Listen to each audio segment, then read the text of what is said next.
बिस्मिल्लाहिर्रहमानिर्रहीम अस्सलामु अलैकुम वरहमतुल्लाहि वबरकातुहू अल्लाहुम्मा सल्लि अला मुहम्मदिन व आलि मुहम्मद। ये बिलाल किचन पॉइंट की तरफ से मैं आज आपको आम का शरबत बनाने का तरीका बता रहा हूँ।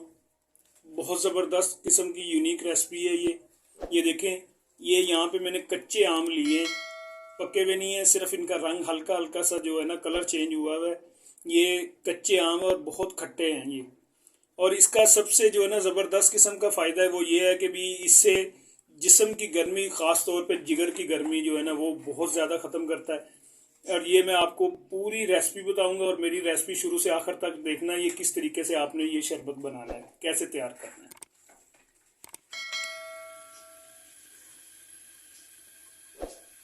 यहाँ पे ये देखो मैंने कुकर ले लिया, क्योंकि ये आम सख्त होते हैं, इतनी जल्दी ये गलते नहीं है। इसको अच्छे तरीके से नरम करना और गलाना है इसको अच्छे तरीके से। ये कुकर में आपने तकरीबन पानी डाल देना है 1.5 लीटर। 1.5 लीटर पानी डाल देना, इसको गर्म करना है इसको अच्छे तरीके से। और यहाँ पे जो मैंने आपको आम बताए थे वो आम लेने हैं आप, मैंने लिए थे ये तकरीबन 1.5 किलो आम। उसमें से ये आम का मैंने छिलके उतार के इसका सारा गुद्दा निकाल लिया और ये मैं इसमें पानी में आपने मिक्स कर देने हैं सारे। अब इसको आपने वेट लगा देना है, वेट लगा के कम से कम भी इसको 15 से 20 मिनट के लिए छोड़ देना है आपने। ये मैंने सिर्फ पानी और आम डाले हैं, इसमें कोई और चीज़ नहीं डालनी बिल्कुल भी। उसके बाद जो चीज़ें डालनी है वो मैं आपको बाद में बताऊंगा। अब मैं ये वेट लगाने लगा हूँ, वेट लगा के कम से कम आपने 15 से 20 मिनट के लिए इसको छोड़ देना है। 15-20 मिनट तेज़ आंच पे इसको बनाएं और इस दौरान ये गल जाएंगे अच्छे तरीके से। फिर इसका प्रोसीजर बताता हूँ बाद में कैसे तैयार करना है। ये देखें 15 मिनट गुजर चुके हैं हमारे।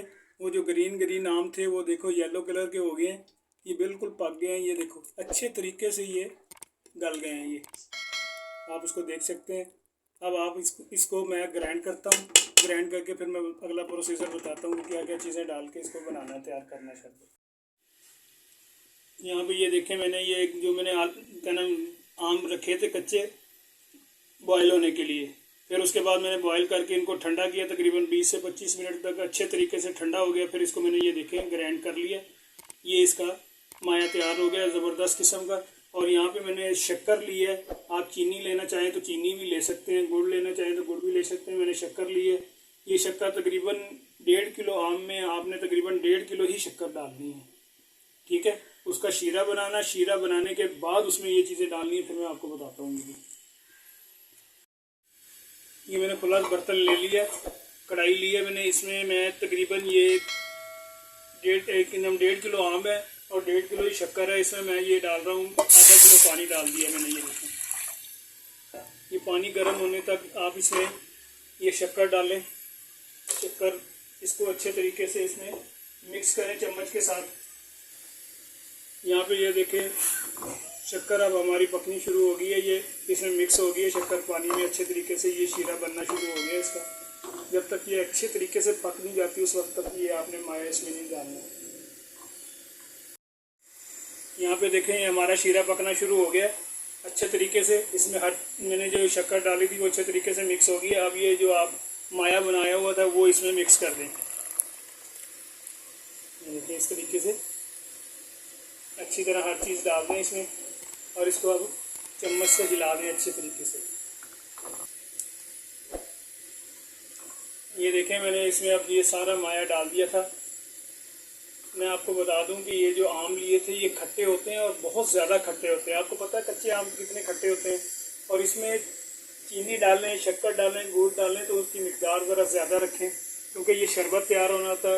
आप इसको स्टोर करके भी रख सकते हैं, कम से कम ये बाहर भी पड़ा रहे बगैर फ्रिज के, तो ये तकरीबन 1 महीने तक इसको कुछ नहीं होता, क्योंकि हमने कौन सा इसमें कोई केमिकल डाला हुआ होता है। अगर बाज़ार से केमिकल लेके डाल दें तो फिर ये तकरीबन 2-3 माह के लिए भी स्टोर हो सकता है। ये इसको किसी बर्तन में या शीशे के या प्लास्टिक की बोतलों में डाल के आप इसको ठंडा करें, पहले ठंडा करके फिर उसमें डाल के इसको रख सकते हैं आप। अब इसको तकरीबन आपने मज़ीद आधा घंटा पकाना है अच्छे तरीके से, जब तक ये हल्का हल्का गाढ़ा ना हो जाए। जब गाढ़ा होगा तो फिर उसके बाद बहुत लजीज किस्म का ये बनेगा। फिर मैं आपको शरबत बनाने का तरीका बताता हूँ इसका। ये देखें यहाँ पे हमारा ये शरबत तैयार हो गया, अच्छे तरीके से पक गया है। ये देखें और कितना गाढ़ा हो गया ये। अब इसको ठंडा होने के लिए रख दें कम अज़ कम इसको अच्छे तरीके से ठंडा करना है, फिर उसको स्टोर करने के लिए किसी भी बर्तन, शीशे के बर्तन या प्लास्टिक के बर्तन में डाल के रखते हैं। ठीक है, फिर मैं आपको अभी इसका शरबत बनाने का तरीका बताता हूँ, किस तरह आपने शरबत बना के पी सकते हैं आराम से। ये मैं आपको शरबत बनाने का तरीका बता रहा हूँ। ये देखें, ये बर्फ़, आपने बर्फ़ अपने पास रख लेनी है। उसके बाद ये काला नमक जो है, आपने सफ़ेद नमक नहीं डालना, काला नमक हस्बे ज़रूरत, जो आपको जितना आप इस्तेमाल करते हैं पी सकते हैं उतना आपने इसमें काला नमक डाल देना है। ये मैंने तकरीबन छोटा चम्मच, जो चौथाई हिस्सा उसका नमक का, वो मैंने 1 चम्मच इसमें डालना है। ये देखें इस तरीके से। और ये दूसरा ही इसी तरह ही दूसरा चम्मच जो है ना, आपने दूसरे गिलास में ही डाल देना है। उसके बाद मैं इसमें शरबत डालता हूँ। इसमें मैंने हाफ गिलास मैंने इसमें शरबत है। ये देखें थोड़ा थोड़ा इसमें सबसे पहले आप बर्फ़ डाल दें। ये इस तरह ये बर्फ़ डाल के आप इसमें, ये देखें इसमें बर्फ़ डालें। ये ज़रा थोड़ा सा ठंडा हो जाएगा इस तरह। फिर उसके बाद आप इसमें पानी डाल दें। पानी थोड़ा थोड़ा डाल के जो आपने इसमें नमक डाला उसको अच्छे तरीके से मिक्स करें। इस तरह इसको मिक्स करके, ये देखें ये मिक्स हो गया। इसमें थोड़ी सी बर्फ़ और डाल दें।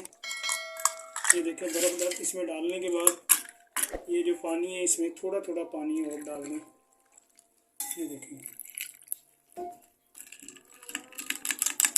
इसको अच्छी तरह हिला दें, अच्छी तरीके से इसको हिलाएं।